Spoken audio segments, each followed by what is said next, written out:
CM হোৱাৰ পৰা মই ক'ব গ'লে এদিনো ভালকৈ খোৱা নাই, খালি কামে কৰি আছো। সেইকাৰণে মোক গালি গালাজ কৰিলে, যোনে মোক গালি গালাজ কৰে তাৰ ক্ষতি হ'ব। মোক গালি গালাজ নকৰিলে 2-4টা ভোট পাব পাৰে। কোনোবাই অখিল গগৈ কামাখ্যা মন্দিৰত যোৱা আজিলৈকে দেখিছে? তাৰমানে তেওঁলোকে কোৱাবোৰ ভাতৰ মাত আৰু আমি কোৱাবোৰ কাউৰীৰ মাত। মইতো ধৰ্মীয় মেৰুকৰণ সদায় কৰোঁ, তাত নতুন কি কথা আছে? তাত একো আপত্তি নাই, কাৰণ মোৰ ধৰ্মীয় মেৰুকৰণটো কি হ'ল যে হিন্দুক অপমান কৰাটো নহ'ব। সেইটো যদি মেৰুকৰণ হয় মই মেৰুকৰণ কৰিমেই। হিন্দুৰ অধিকাৰৰ কাৰণে মাত মাতাটো ধৰ্মীয় মেৰুকৰণ নেকি? কোনোবাই অখিল গগৈ কামাখ্যা মন্দিৰত যোৱা আজিলৈকে দেখিছে? তেওঁ যে নামাজ পঢ়িব যায়, তেওঁ কামাখ্যা মন্দিৰত কিয় নাযায়? সেইটো মেৰুকৰণ নহ'ল নেকি? মইতো সদায় কৰোঁ, মইতো এতিয়াও নাছিলোঁ, মইতো নাছিলোঁ। আৰে মই যে গ্ৰীনিজ ৱৰ্ল্ড ৰেকৰ্ড কৰালো, 12,000 নচুৱালো, সেইটো কি হ'ল? ৱৰ্ল্ড ৰেকৰ্ড যে হ'ল এইটো কি হ'ল? সেইকাৰণে আজি 14 তাৰিখত আমি কৰিছিলোঁ। বিহুক গোটেই বিশ্ব মানচিত্ৰত লৈ যোৱা ব্যক্তিজন কোন? নৰেন্দ্ৰ মোদী আৰু অলপ চলপ মই, অলপ চলপ আমাৰ বিহুৱা বিহুৱতী 12,000। আমি এইটো লৈ গ'লো।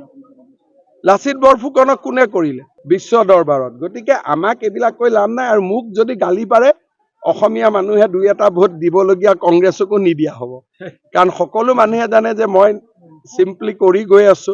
CM হোৱাৰ পৰা মই ক'ব গ'লে এদিনো ভালকৈ খোৱা নাই, খালি কামে কৰি আছো। সেইকাৰণে মোক গালি গালাজ কৰিলে, যোনে মোক গালি গালাজ কৰে তাৰ ক্ষতি হ'ব। মোক গালি গালাজ নকৰিলে 2-4টা ভোট পাব পাৰে।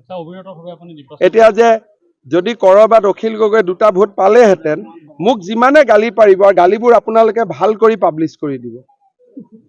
এতিয়া যি 2-এটা ভোট পোৱাও ইচ্ছা আছে, বাইদেউ মামা ভাগিন কোনেও নিদিব।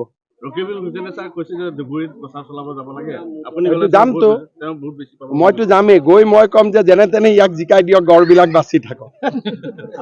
মইতো ধুবুৰীত যাম ৰকিবুল হুছেইনৰ কাৰণে প্ৰচাৰ চলাব, যে এওঁক ভোট দিয়ক যাতে কাজিৰঙাত গড়বিলাক শান্তিত থাকিব পাৰে।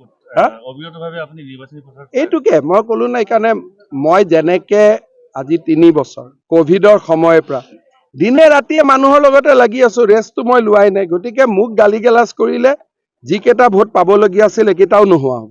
আপুনি লাখপতি বাইদেউৰ কথা কৈছে, বিভিন্ন আঁচনিৰ কথা, সেইসমূহ তেওঁলোকে কৈছে নিৰ্বাচনী আচৰণ বিধি ভংগ কৰিছে, যাৰ কাৰণে তেওঁলোকে নিৰ্বাচনী আচৰণ বিধি পঢ়িব নাজানে। গেৰেণ্টিবোৰ কি হয়? তাৰমানে তেওঁলোকে কোৱাবোৰ ভাতৰ মাত আৰু আমি কোৱাবোৰ কাউৰীৰ মাত। সেইটোহে হ'ল।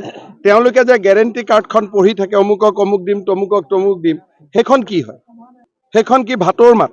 আমাৰ কাম নাই, আমি দিব নোৱাৰো, তেওঁলোকে দিব। চৰকাৰ আমি আছে, আমি দিম নে তেওঁলোকে দিব? চৰকাৰত নাথাকা পাৰ্টীয়ে যদি দিম বুলি ক'ব পাৰে, চৰকাৰত থকা পাৰ্টীয়ে দিম বুলি কিয় ক'ব নোৱাৰে? মোক এইটো কথা বুজাই দিয়কচোন।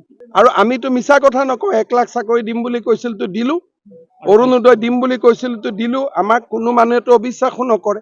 আৰু আমি লিমিটত কওঁ। আমি কওঁ যে লাখপতি বাইদেউক 10,000 দিম, আমিতো 1 লাখ দিম বুলি কোৱা নাই। আমি লিমিটত কথা কওঁ, আৰু যিটো কৰিব পাৰো আমি সেইটো কওঁ।